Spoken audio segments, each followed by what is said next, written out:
Olá, sejam muito bem-vindos a mais um episódio do EsquadraCast. Estamos muito animados para o nosso episódio de hoje. A gente vai trazer uma pessoa que tem muita experiência. São 25 anos de experiência na medicina veterinária. Ela é graduada pela Universidade Federal Rural do Rio de Janeiro, pós-graduada em Clínica Médica, Dermatologia e Medicina Felina na Equalis, de São Paulo, Otologia Avançada pela Anclivepa de São Paulo e é responsável pela Clínica For Pets, pelo Consultório Pet Dog e pela Otoderm de Vitória. Ela é a doutora Karine Quadros. Seja muito bem-vinda ao nosso episódio para falar da importância da dermatologia na medicina veterinária, Karine. Obrigada, eu me sinto lisonjeada por ter sido convidada. Muito obrigada. Que legal, seja muito bem-vinda. Eu acho que o nosso bate-papo vai ser extremamente produtivo, porque a dermatologia, eu acho que é 80% do consultório hoje da medicina veterinária, Karine. Sim, acho que sim. Pelo menos no meu né? Eu ainda tendo clínica, mas 80% da minha rotina é dermato. Legal.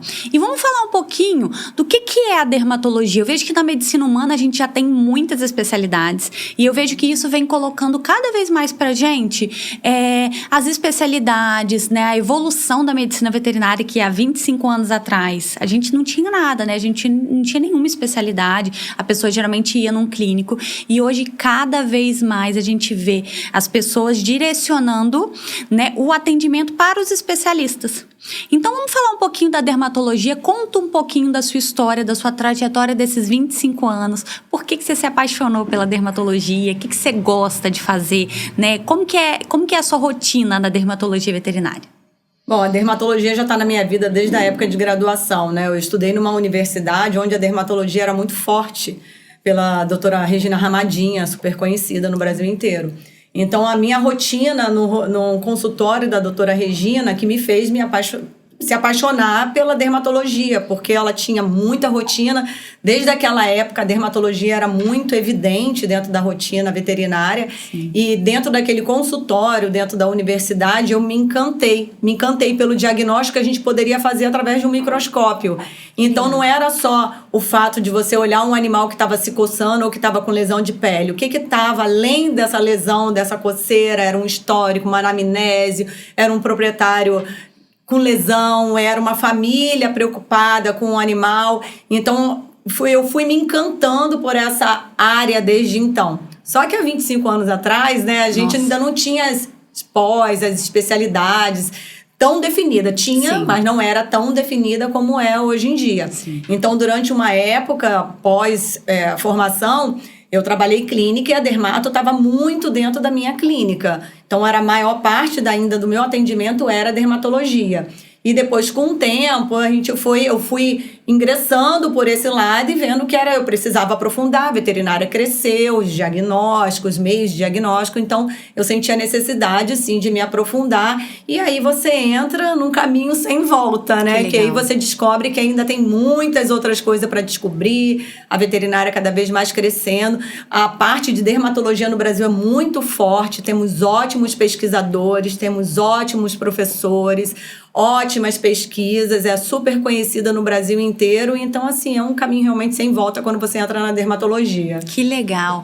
E assim, durante esses 25 anos, você deve ter passado por um processo de evolução muito grande, né, Karine? Então, sim, assim, diagnósticos que antes vocês não conseguiam fechar, né? Ou talvez ficavam pedalando para fechar. Hoje você consegue visualizar hoje na sua rotina do dia a dia como isso evoluiu? Nossa, evoluiu muito. Evoluiu nos métodos de diagnóstico, na consciência do tutor também com relação à doença, que hoje ele procura mais, ele tem mais necessidade do tratamento, mesmo tendo uma ilusão onde muitas coisas não têm tratamento e um controle.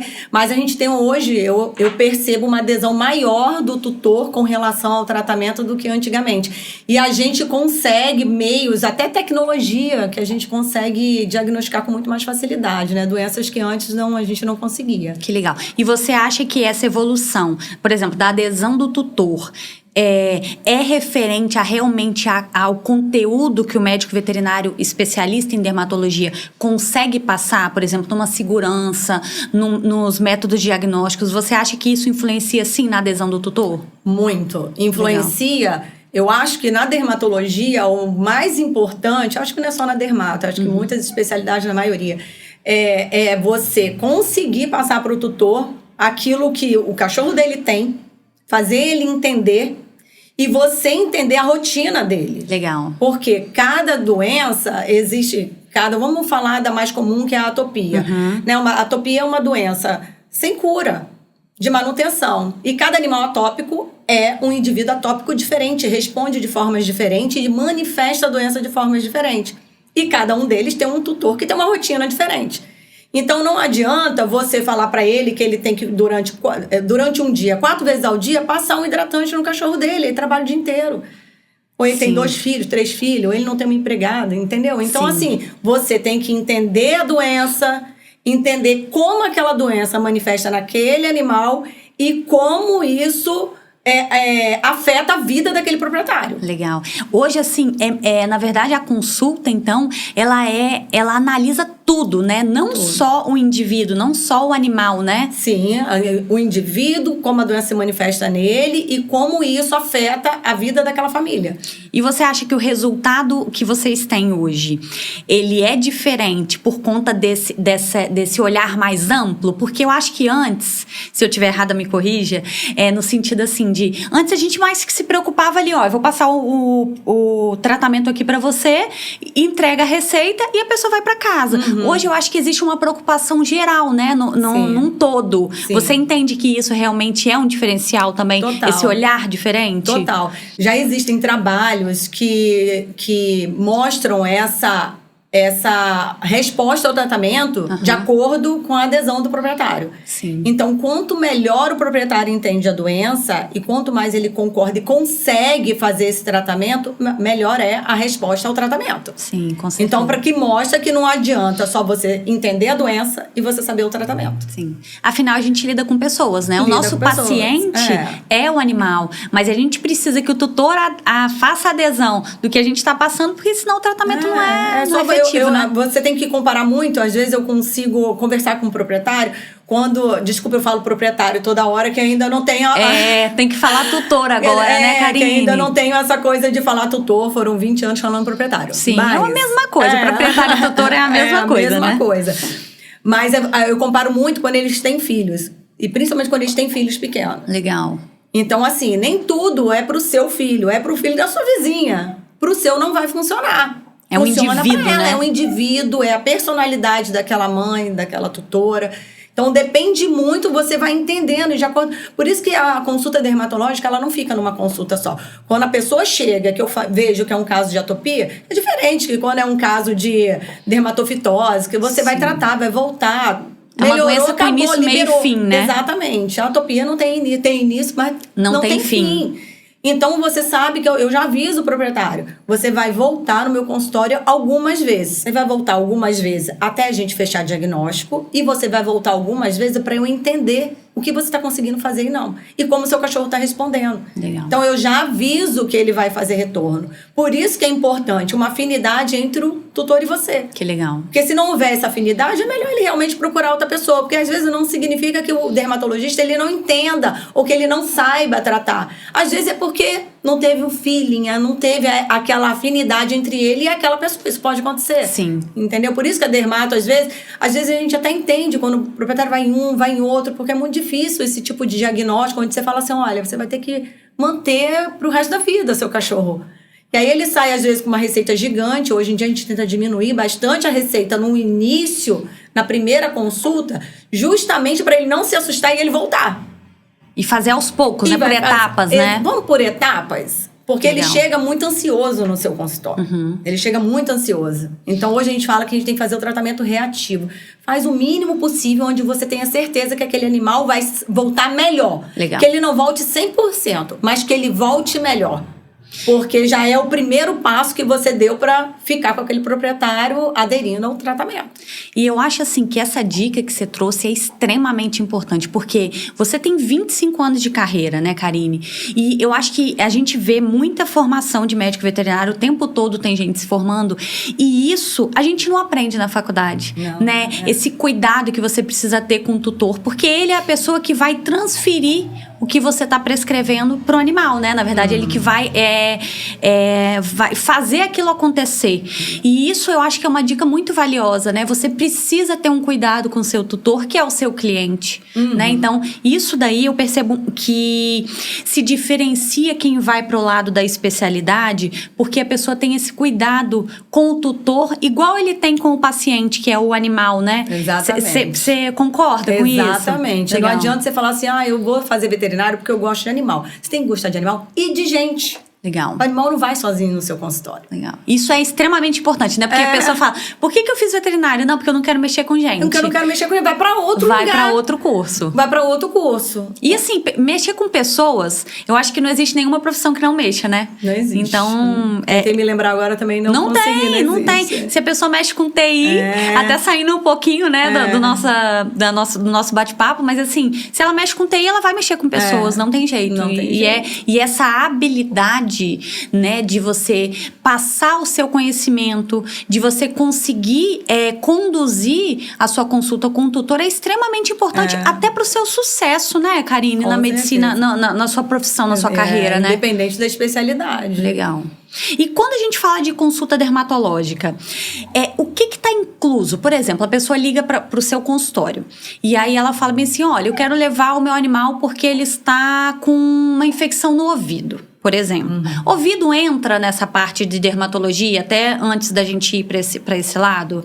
Entra, e é uma grande confusão. Porque às vezes quando a gente faz a consulta dermatológica, vai lá. A consulta dermatológica vem escrito consulta dermatológica na hora que ele vai pagar. A consulta dermatológica inclui a consulta, a anamnese, né, o exame físico e alguns exames complementares, a maioria deles. O citológico que é o que você faz na hora, né? Você faz um raspado, um exame de raspado de pele, que você procura ectoparasitos, você faz uma citologia de lesão, onde você vê microscopicamente qual é o tipo de lesão, as reações que tem naquela pele, se aquilo é uma reação inflamatória, se pode ser neoplásica. E isso inclui as orelhas. Por que as orelhas? A gente chama de orelha, não de ouvido. Vou te explicar por quê. Legal. Né? Porque é o conduto, é o órgão. Legal. Não é a sensação de ouvir. Então, por que a orelha entra na consulta dermatológica? Porque toda a pele que reveste o corpo do animal, ele reveste o conduto externo. O que é o conduto externo? Vai desde do pavilhão até a membrana timpânica. Da membrana timpânica para dentro já é a orelha média interna, que já é outro tecido, é tecido ciliado, é tecido respiratório. Caramba, entendeu? Então, por isso que a consulta, até onde você vê, que quando você coloca aquele otoscópio, dependendo da raça, você vê todo o conduto externo até o tímpano. Legal. E isso é pele. Quando você tem uma reação de pele, se a gente pensar numa doença de pele que inflama a pele toda, que é o caso da atopia, ela também inflama a orelha. Nossa. E alguns animais atópicos só inflamam a orelha. Nossa, que legal isso. Então você fala, seu cachorro é alérgico. Não, ele não se coça, ele só coça a orelha. E você acha que ele tem uma otite crônica? Você acha que ele tem uma otite? Ele tem uma otite porque ele, na hora que ele vai tomar banho, cai água na orelha. Que é uma isso é um polêmica, mito. Que é um mito. Ai, cai água toda vez. Já mudei de pet shop várias vezes, cai água na orelha e ele inflama a orelha. Ele inflama a orelha cronicamente porque ele tem uma doença crônica que inflama a orelha. Ah, mas por que ele não inflama o corpo? O pelo dele é bonito, não cai? Porque ele coça a orelha e a maioria das vezes a pata. Olha. Nem todo alérgico coça o corpo todo. Isso é a rotina do dia a dia, assim? Muito. Quando chega o animal dentro do consultório que fala que tá lambendo, eu já perguntei, e a otite? Já teve otite? Porque é a parte mais comum, porque você pensa, é pele num conduto estreito, fechado, úmido, que tem alguns micro-organismos comensais normais. Sim. E que numa situação de inflamação, aqueles micro-organismos que são normais dentro da orelha, eles descompensam, porque não tem a barreira de defesa normal que teria no animal normal. Então, a tendência é de inflamar muito mais fácil do que a pele. A pele do corpo, que eu digo, né? Entendi. Então, inflama, infecciona, começa a dar secreção. Aquelas glândulas que tem dentro daquela região começam a secretar mais. E aí é um meio de cultura também. E acaba ficando mais macerado. E aí é todo um processo. Então, a gente pode afirmar que um dos sinais clínicos mais comuns no atópico é a otite? A otite geralmente está associada. Geralmente está associada. A otite crônica está associada. A gente não associa quando você tem um animal, por exemplo, de 5, 6 anos, nunca teve otite. Aí apareceu uma otite. Aí você desconfia que tem outra causa. Entendi. Entendeu? E aí, na anamnese, você vai direcionando se você enxerga aquilo como um diagnóstico diferencial ou não. Porque às vezes ele sempre teve otite, mas às vezes aquela otite com 6, 7 anos piorou. Mas quando você vai indo na anamnese, você vê que ele sempre teve um prurido. Entendi. Então você já vê que não é uma otite tão aguda. Não é uma coisa isolada, né? Isolada. Ou quando é um filhote que acabou de chegar do canil, chega coçando, provavelmente é uma otite parasitária. É o mais comum quando a gente pega um animal filhote. Sim. Mesmo sabendo que hoje a gente pega os animais atópicos muito novos. Às vezes a gente pega com 9 meses. Tão 10 novo meses. assim, Às Karine? vezes não é tão comum, mas às vezes a gente pega bem novo. Mas não é tão comum num filhotinho. Quais são as principais causas, assim, da atopia? Existe fator genético? Existe, tá provado. Sério, Existe um Karine? fator genético aí. Acho que por isso que hoje em dia a gente vê tanta otite, né? Mas assim... Tanta atopia. Sim, mas nesse caso, por exemplo, quando a gente fala que existe fator genético, existe raças mais predispostas Sim. também? Existe hoje um padrão racial para a manifestação da atopia. Quais são? Porque você pega um padrão do bulldog. Um bulldog francês, ele normalmente começa com uma diarreia, uma hipersensibilidade alimentar. Então, ele começa quando o filhote, você não pode dar qualquer ração que ele vai fazer diarreia. Ele começa com uma doença inflamatória intestinal e depois ele começa a manifestar a pele. Uau. Ou você pega um shih tzu. O shih tzu é um atópico que a gente chama seboso. Ele faz muita seborreia oleosa, que dá aquele cheirinho forte. Normalmente ele tem muita dermatite de dobra. Ele faz aquelas manchas escuras, hiperpigmentadas na região inguinal.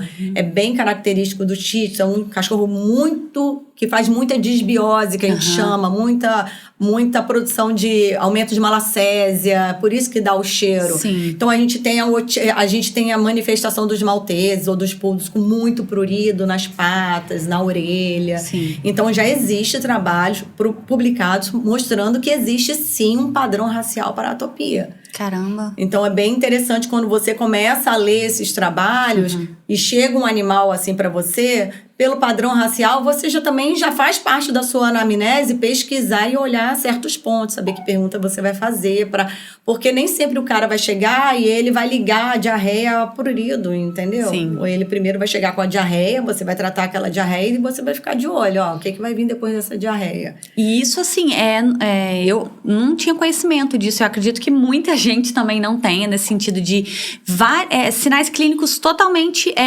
desconectos, assim, que acabam tendo. Que tá ligado com isso. Que legal, nossa. E assim, tudo isso de novo, né? Voltado para a especialidade da dermatologia, de se aprofundar, de cada vez mais estar imerso nesse mundo, né, Karine? Sim, sim. Que legal.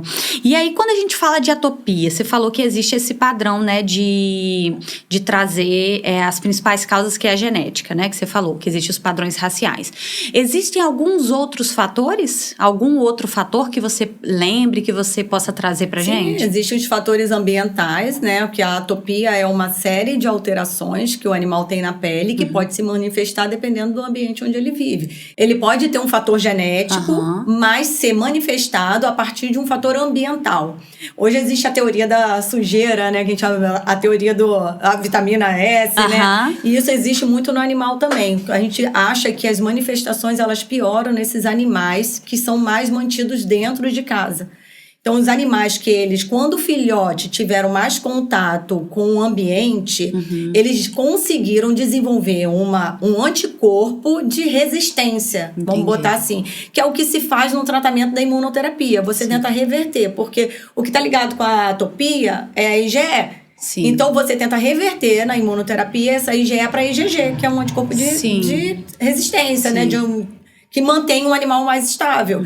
E o contato dele com o ambiente, né, vamos dizer assim, com a sujeira, com vários alérgenos, com vários fatores que vai fazer com que o organismo dele crie uma resistência aos esses ácaros que a gente tem contato o tempo inteiro, no dia a dia. O excesso de limpeza, limpar a pata toda hora, de ficar tirando aquela proteção que é natural da pele, o excesso de banho. Então, uma série de coisas já é provado também que fazem com que o animal manifeste mais cedo ou que manifeste aquela genética que já está nele e que desenvolva a doença. Isso é louco, né? Porque assim, e também, Karine, você falou assim de tanta coisa, isso também vem na adesão do tutor, né? Porque você pensa, eu vou levar meu animal pra passear, eu tenho que voltar, tenho que limpar a pata. Eu tenho que levar ele pra tomar banho 2, 3 vezes por semana. Hoje, no dia a dia tão corrido, né? Que a gente se vê, né? Eu acho que todo mundo hoje tá cada vez mais com tempo. Eu acho que o tempo é a coisa mais preciosa que a gente tem. E as pessoas não conseguem dar conta de fazer isso tudo, né? Não conseguem dar conta ou fazem até demais. Sim. Porque às vezes você tem que entender que você tem um animal dentro de casa. Sim. O animal tem cheiro. Ele não tem que estar com o cheiro do perfume. Sim. Aí você sai do pet shop e aí porque passa. Sai daquele cheirinho do perfume, você tem a impressão de que o animal tá sujo e não tá sujo. Sim. Entendeu? Então ele tem são cheiro, os excessos também, né? O cheiro dele. Sim. Existe o cheiro da doença. Lá você chega com um Shih Tzu, um Golden que tá com seborreia, ele tá com um cheiro mais forte porque ele tá com problema de pele. Sim. Mas você tem que dosar. Alguns animais precisam muito do banho. Muito. Quais, por exemplo? O que eu percebo, o Shih Tzu precisa muito do banho. O Shih Tzu atópico. Atópico. Né? O Shih Tzu atópico. E qual que é a sua recomendação? Você pega um Shih Tzu atópico. Qual é a recomendação de banho semanal? Se eu pego um Shih Tzu atópico com seborreia, a minha recomendação é de 2 vezes na semana. E existe hoje, por exemplo, algum tutor que fale pra você, olha, Karine, eu não consigo fazer 2 vezes por semana. Existem hoje coisas que facilitem a sua prescrição nesse sentido? Sim. Existe tudo, né? Tudo tem jeito. E existe, sim, uma maneira que ele faz o banho em casa. Que ele banha... Existe shampoos de hidratação, que ele... Mousse, né? Não é nem shampoo. Mousse que ele passa num cachorro a cada 3 dias e que ele vai conseguir manter essa seborreia equilibrada e uma pele livre de malacésia. Legal. Então, ele consegue levar uma vez na semana e aplicar esses mousses a cada 3 dias. Legal. Então, a evolução da medicina veterinária veio junto com a evolução também das coisas, né, que a gente tem disponível, né, Karine? Sim. Porque antes a gente não tinha mousse, né? O Duxo, né? Você fala do Duxo Seb ou do Duxo Calm. Exatamente. Não tinha antes, né? Por isso que eu falo que você tem que entender a vida daquele proprietário para entender o que você precisa, porque a gente tem uma linha gigantesca de dermatologia na mão, né? De cosméticos na mão. Sim. Você tem que saber para que serve cada um deles. Então, e quando utilizar. Para quem utilizar. Legal. Porque às vezes o produto ele pode ser caro, mas para aquele proprietário é a salvação dele. Não, e às vezes eu falo que o cara é o que não funciona, né? Você tem um atópico estável, eu acho que é o sonho de todo tutor, né, Karine? Porque você ter essas recidivas é algo... É trabalhoso. Eu tive um atópico também. Você vai desistindo, você fala, você vai se acostumando. Triste, né? Quando você vai numa pessoa que alguém te indica e fala assim, vai que resolveu o meu cachorro. Não entendendo que cada animal é um indivíduo. É um indivíduo diferente. Sim. E ele leva, a primeira coisa que ele escuta, a doença do seu cachorro não tem cura. É desesperador.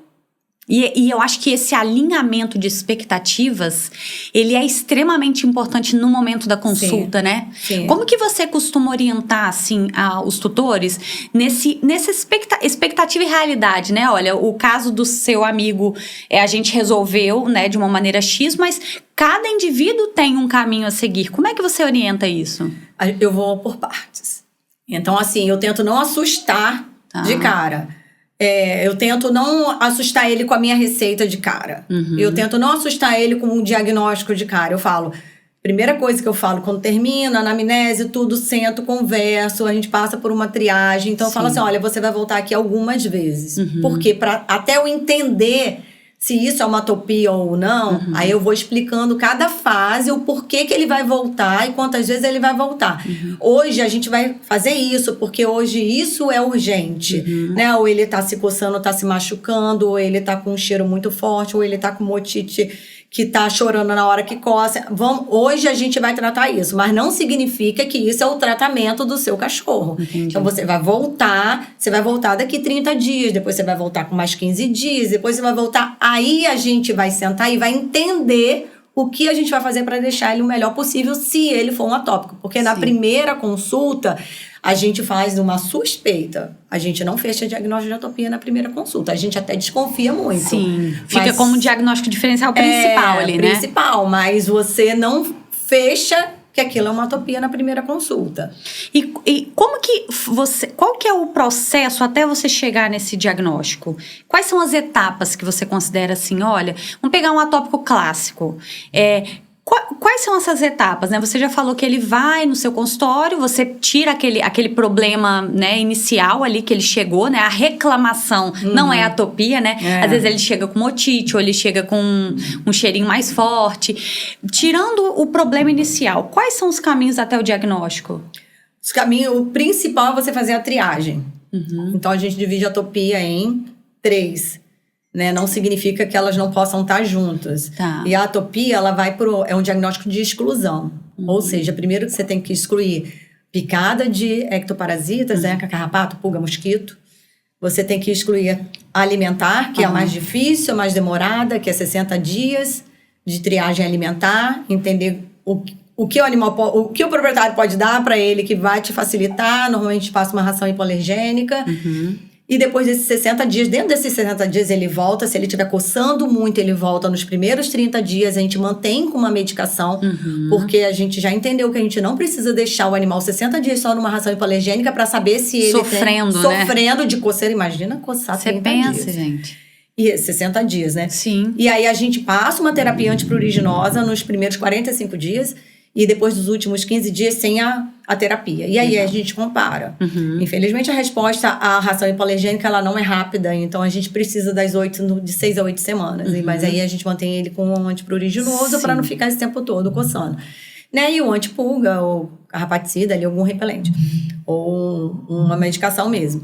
E nesses últimos 15 dias, então, aí ele já voltou 2 vezes, né? Sim. Voltou nos primeiros 30, depois quando ele parar a medicação, ele volta de novo. Já foram aí os 90 dias, 3 meses até assim. Voltou com 45 dias, voltou 45 dias, agora nós vamos parar a medicação. Como é que ele ficou? Ficou bem? Vamos parar a medicação e depois da medicação, os 15 dias mais você 15 volta. 60 dias aí.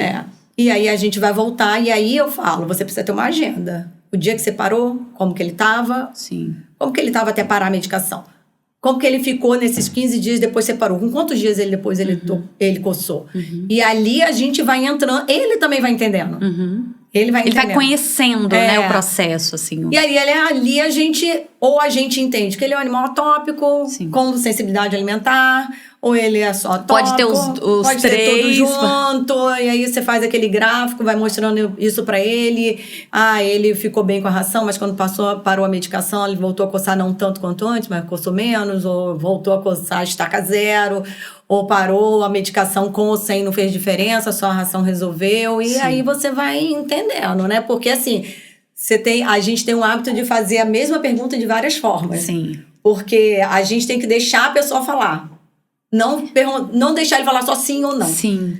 Ele precisa contar, né, o que tá acontecendo. Não é assim, ele tá coçando a pata? Ele tá. Então você vai, na verdade, você vai conduzindo o que muitas vezes a pessoa não sente. Porque o animal não sente, né? Ele coça a pata. O que você entende coçar a pata? Morder a pata. Sim. Às vezes ele só lambe. E aí a pessoa acha que ele não coça. Acha que ele não coça. Entendeu? Então, ouvir, né? Eu acho que a dica é ouvir. Você faz uma pergunta que a resposta não seja sim nem não. Sim. Que ele tenha que contar uma história. Pela história que ele conta, aí você entende o que tá acontecendo. Legal. E isso daí também, de novo, experiência, né, Karine? Porque a gente ouvir e saber extrair do que o tutor tá contando pro que a gente precisa. Às vezes ele fala, o seu cachorro come alguma coisa que não seja ração? Não come. Mas daqui a pouco vem uma história de que, uma cenourinha. E porque às vezes a menina que trabalha lá em casa dá um biscoitinho. O passeador, ele adora o passeador. O passeador anda com o bolso cheio de coisinha. E aí, assim você vai descobrindo Por isso é tão difícil. Sim, porque são muitos caminhos, né? Muitos caminhos. Legal. E quando a gente fala de tratamento, né? Seguindo todo esse... A gente falou de diagnóstico. Quando a gente fala de tratamento, dividindo um pouquinho. Quando a gente fala de tratamento de DAP, o que não pode faltar? Hidratação.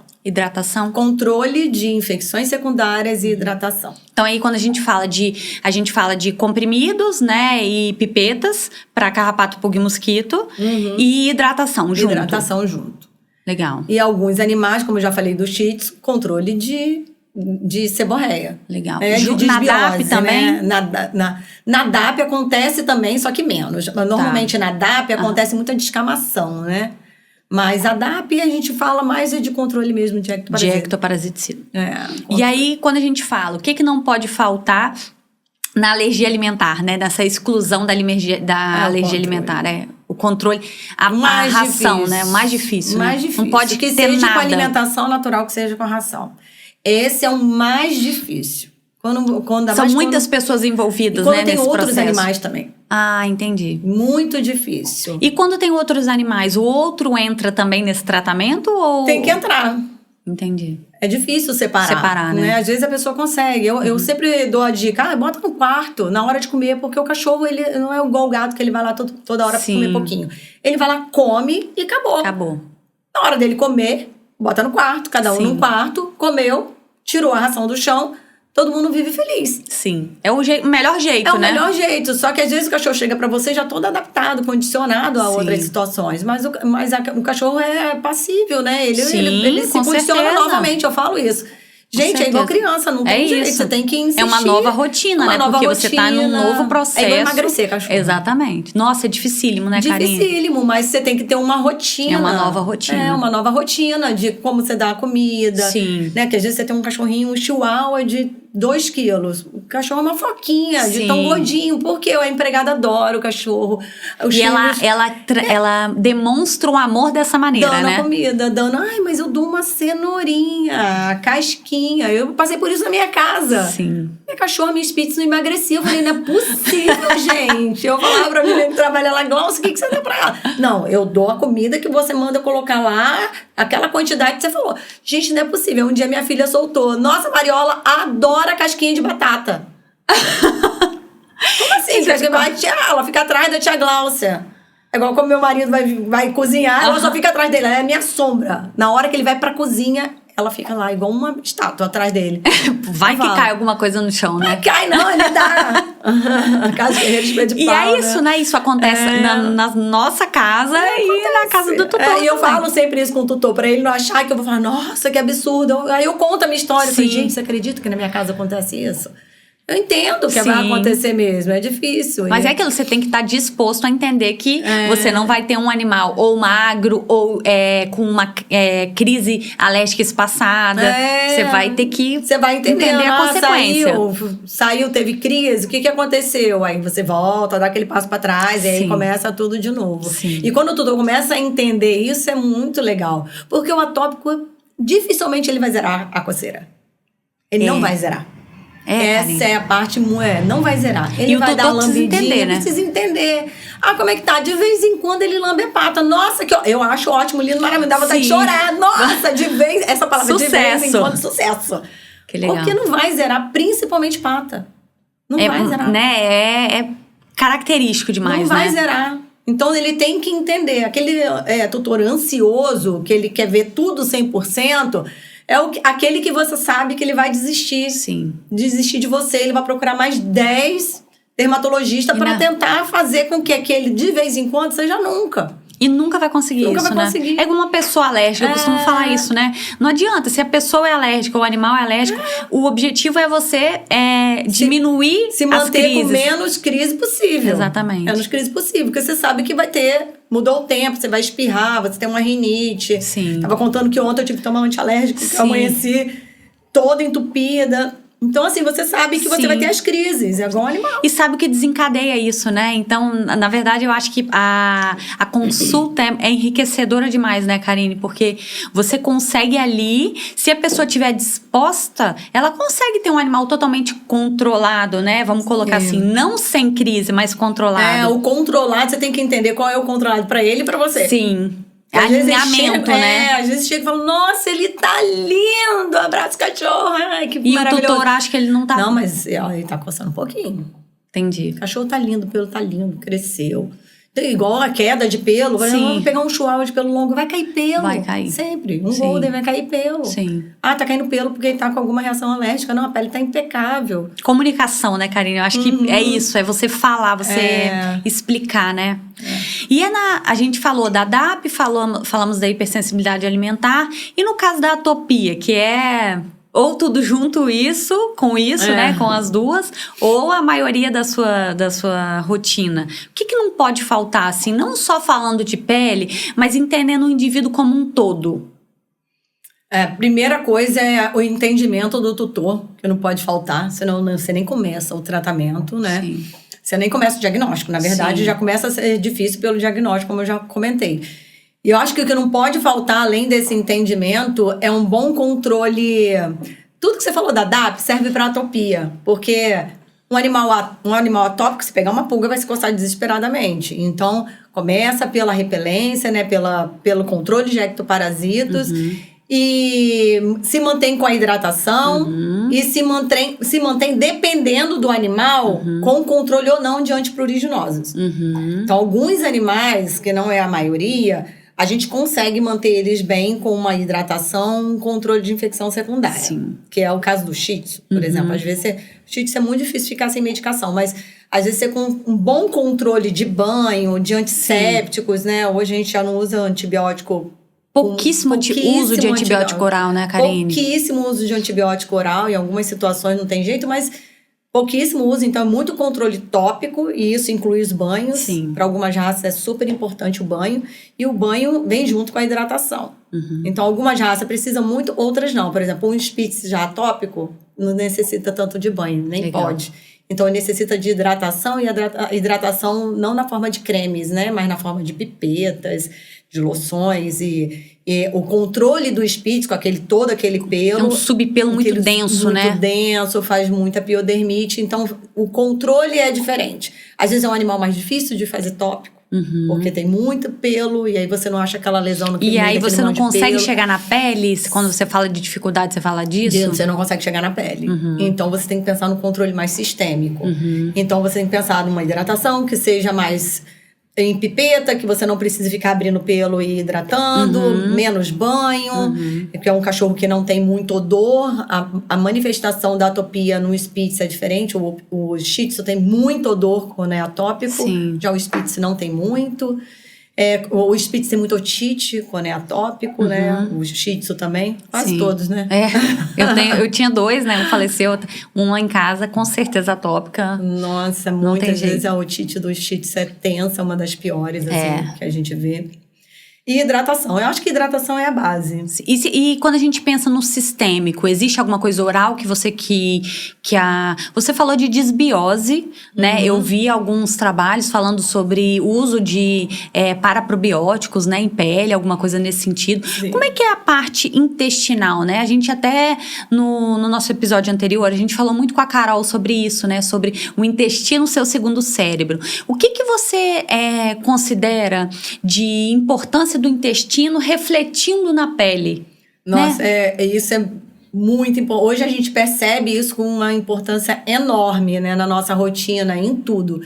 Mas eu percebo isso mais ainda no Bulldog. Lembra no começo quando eu falei que o Bulldog começa às vezes com uma manifestação intestinal, e às vezes ele leva essa doença intestinal pro resto da vida. Então, a maioria deles a gente mantém com uma saúde intestinal importante. A Carol, minha grande parceira, nesses animais onde eu vejo que eles ficam melhores com um alimento sem ser industrializado.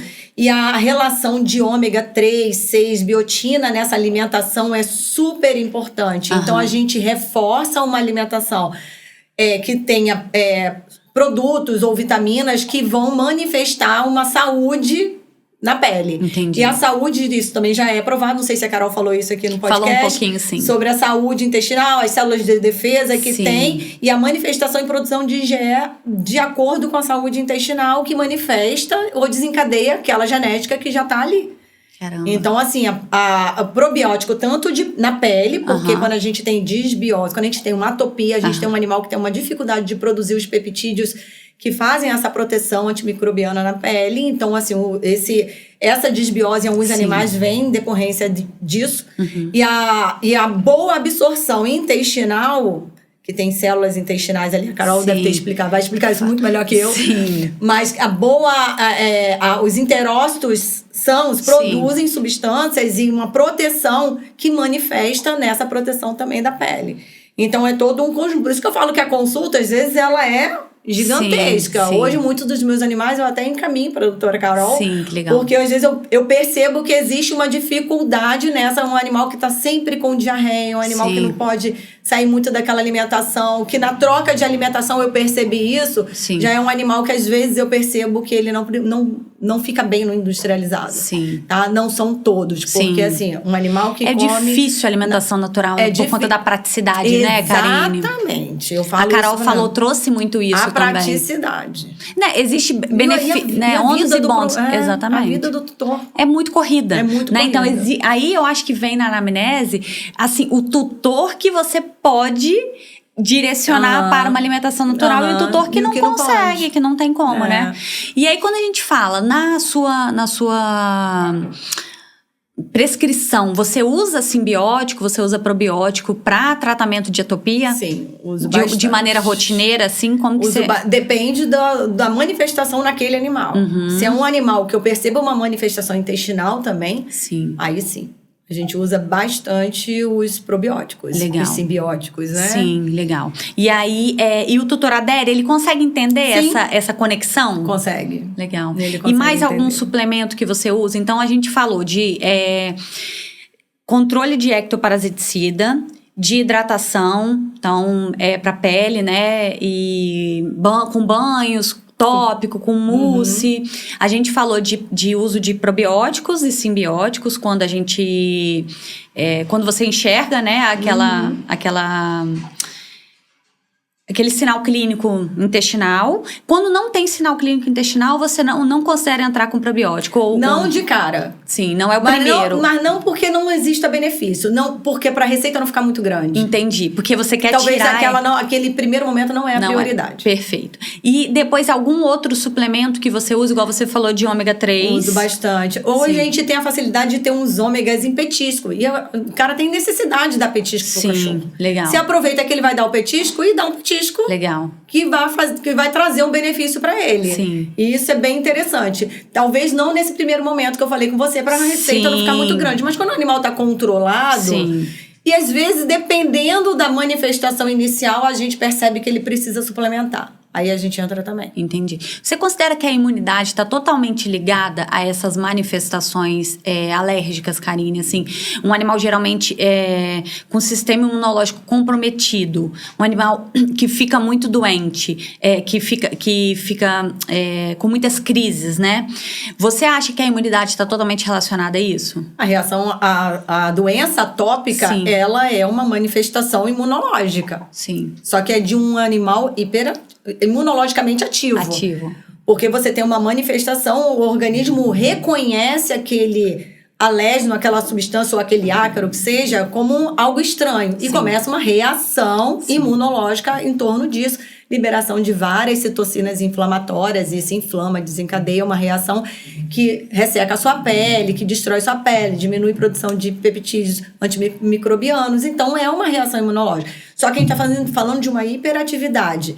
Só que se você tiver um animal imunologicamente suprimido, ele tem uma manifestação de pele, porque a pele precisa de vitamina para se manter. Sim. Então, você também tem uma reação imunológica, só que diferente da atopia. Sim. Entendeu? Entendi. Então, você tem um pelo fraco, uma hipotricose, uma descamação, uma disqueratose, uma seborreia, porque a pele não está conseguindo suprimento para se manter. Sim. Por isso que a gente fala que a pele, às vezes, o animal não é um atópico, ele não é um paciente para você. Sim. Às vezes, a partir de uma consulta que chega para você de pele, tem outra coisa. Entendi. Às vezes ele tem uma neoplasia. Sim.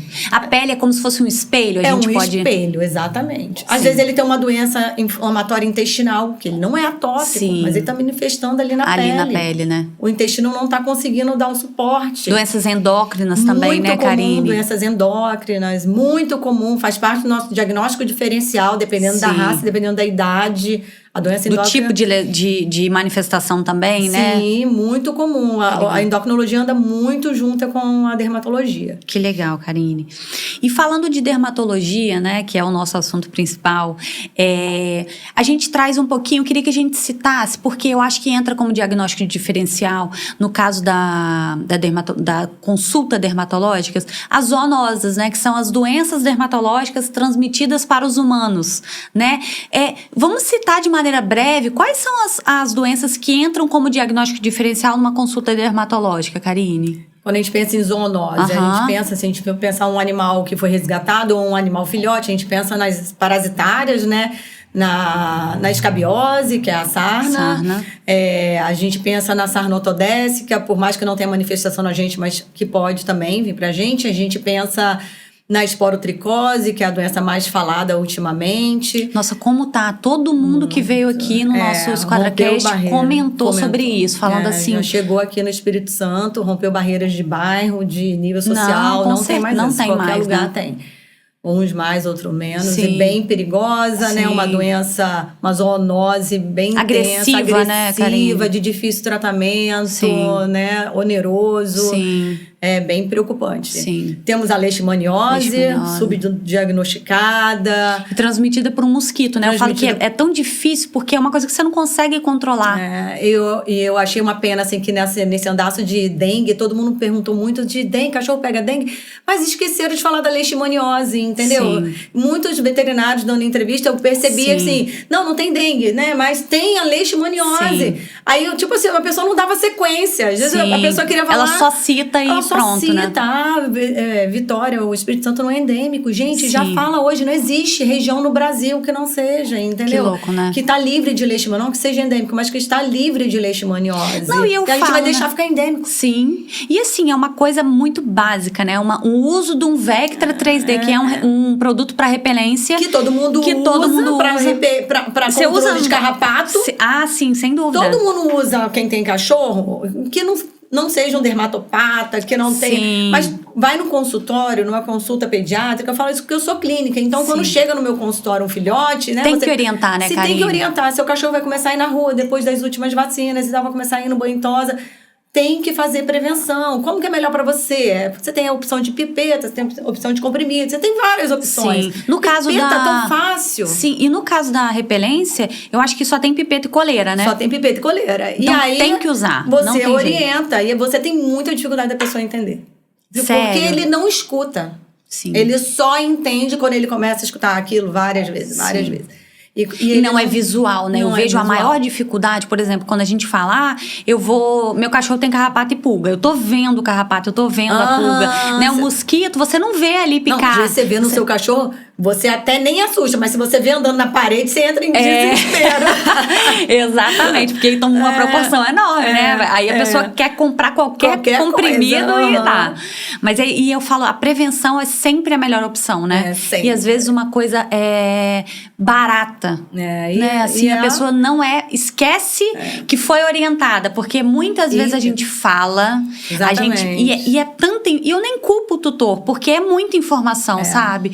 Mas assim, eu acho que existe a negligência de falar sobre o assunto mesmo. Eu acho que até vem um tema que acho que pra gente trazer pro SquadraCast é realmente falar sobre leishmaniose, né?